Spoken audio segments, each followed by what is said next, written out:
কর্মসূচি বলতে আমরা যে নিগৃহ হয়েছে আমাদের অনেক ফ্যাকাল্টিরা সেদিনকে গেছিলাম আমরা ঐক্যবার এজিএমে। আমাদের এখানকার ফ্যাকাল্টি প্রায় 4-5 জন আমরা নিগৃহ হয়েছি এবং সেই বাম সমর্থিত অতি বাম সমর্থিত বা কারা রয়েছে আমাদের দেখার দরকার নেই। আমাদের টিচাররা গেছিল এজিএমে এবং তারা আক্রান্ত। আজকের আমরা এই মিছিল সভা আয়োজন করেছি অল ম্যাকআউট টিচার্স অ্যাসোসিয়েশনের তরফ থেকে এবং ঐক্যবার তরফ থেকে। আমরা এর ঘোরতর প্রতিবাদ জানাই এবং আগামী দিনও আমাদের কিছু কর্মসূচি থাকবে এবং আমরা চাই না যে শিক্ষাঙ্গনে এরকম নৈরাজ্য কেউ করুক। আগামী দিন এটার আমরা বিপুলভাবে প্রতিরোধ এবং দরকার হলে আমরা ছাত্রদের সাথে কথা বলে এরকম শক্তি বা এরকম নৈরাজ্য শক্তি যেন আমাদের ইউনিভার্সিটিতে না আসে সেটার আমরা দেখব আগামী দিন। এবং আমরা চাইব কর্তৃপক্ষকে সজাগ রাখতে যে এরকমভাবে নৈরাজ্য যেন কোনো রকম ছাত্র আন্দোলন এটা আমাদের ইউনিভার্সিটিতে না আসতে পারে। আজকে উচ্চ মাধ্যমিক শুরু, সেখান থেকে দেখা গেল একদম ব্যতিক্রমী চিত্র। আজকেও বিভিন্ন কলেজ কিংবা বিভিন্ন শিক্ষা প্রতিষ্ঠানের সামনে প্রতিবাদ বিক্ষোভ চললো, কীভাবে দেখছেন?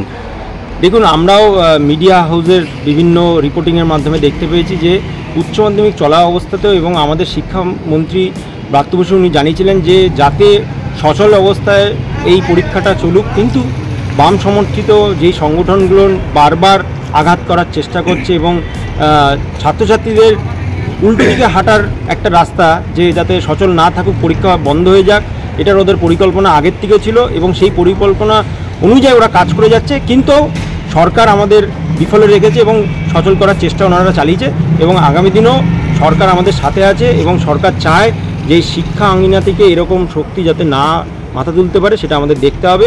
এবং আমি ধন্যবাদ জানাবো আমাদের ব্রাত্য বসুকে এবং মমতা ব্যানার্জিকে যাতে সচল অবস্থাতে এই উচ্চ মাধ্যমিক পরীক্ষাটা চলতে থাকে। আজকে কি আপনারা ছুটির পরে কি এই কর্মসূচি পালন করছেন? একদম আমাদের পরীক্ষা তো আজ ইউনিভার্সিটিতে নেই, কিন্তু আমরা 3টের পরে আমরা আগের থেকে জানানো ছিল আমাদের টিচার্স অ্যাসোসিয়েশনে যে আমরা এখানে সমাবেত হব এবং আমরা একটা ছোটো মিছিলও আমরা বের করব, আমরা আমাদের ক্যাম্পাসের বাইরেও যেতে পারি। সেক্ষেত্রে কি প্রতিবাদের কি কণ্ঠস্বর রাখছেন আপনারা? একদম প্রতিবাদের কণ্ঠস্বর, আমরা সবাই একই মত এবং আমরা আজকে যারা জড়ো হয়েছি ঐক্যবার তরফ থেকে তারা একটাই মত যে এরকমভাবে নৈরাজ্য চলতে পারে না। আমরা শিক্ষা প্রতিষ্ঠানে আমরা এরকম শক্তি ঢুকতে দেবো। আপনার নাম পরিচয়? আমার নাম হচ্ছে ডক্টর অমিত ঘোষ, আমি ডিপার্টমেন্ট অফ ল।